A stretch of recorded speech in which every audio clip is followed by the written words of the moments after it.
नमस्कार साथियों। अब तक लोकसभा के चुनाव में 369 सीटों पर चुनाव हो चुका है और कल और 49 सीटों पे चुनाव होंगे। ऐसे देखा जाए तो पहले दो चरण के बाद ही 19 अप्रैल और 27 अप्रैल के चुनाव के बाद ये स्पष्ट हो गया था कि दक्षिण भारत में बीजेपी साफ और उत्तर पश्चिम और पूर्वी भारत में बीजेपी हाफ। तीसरे और चौथे चरण के बाद इस नतीजे पर कोई फर्क नहीं पड़ा और आज हम विश्वास के साथ कह सकते हैं कि 4 तारीख शाम को इंडिया गठबंधन के पार्टियों को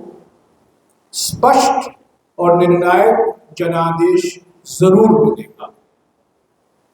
मैं ये क्यों कह रहा हूं? 2 या 3 बातें हैं। पहली बात तो ये है कि हमारे कार्यकर्ता, हमारे संगठन में जो आत्मविश्वास है, जिस ऊर्जा के साथ वो ब्लॉक स्तर पर, बूथ के स्तर पर काम कर रहे हैं, जो फीडबैक मिल रहा है हमसे, समाज के अलग अलग लोगों से, सिर्फ हमारे पार्टी के कार्यकर्ताओं से नहीं बल्कि अलग अलग समुदाय के लोगों से बिल्कुल स्पष्ट हो गया है कि कोई लहर नहीं, नाराजगी है किसानों की, युवाओं की, श्रमिकों की, वंचित वर्गों की, और ये नाराजगी प्रधानमंत्री को निशाना बनाया है। दूसरी बात, 19 तारीख अप्रैल के बाद प्रधानमंत्री की भाषा में बदलाव आया,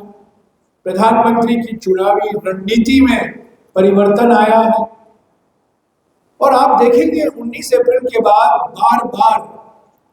कांग्रेस के न्याय पत्र को लेकर मुस्लिम लीग, हिंदू मुस्लिम, मंगलसूत्र, भैंस, 2 भैंस, 1 भैंस, मंदिर, मस्जिद, जो मुद्दे प्रधानमंत्री उठा रहे हैं, ये बिल्कुल साफ हो गया है कि वो भोगलाए हुए परेशानी में है और वो फिर से ध्रुवीकरण की रास्ता अपनाए हैं, ध्रुवीकरण की भाषा अपना रहे हैं और जो मुद्दे ले रहे हैं विकास के मुद्दे नहीं,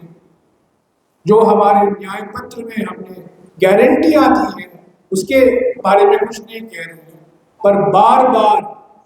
सिर्फ सांप्रदायिक रंग देने के प्रयास कर रहे हैं। पहले तो शुरुआत किया था उन्होंने मोदी की गारंटी, 19 तारीख के बाद मोदी की गारंटी गायब। 27 तारीख तक 400 पार 400 पार 400 पार का नारा लगा रहे थे, वो भी चला गया। तो ये बिल्कुल साफ हो गया है कि प्रधानमंत्री ने भी स्वीकारा है, हालांकि वो कुछ भी बोले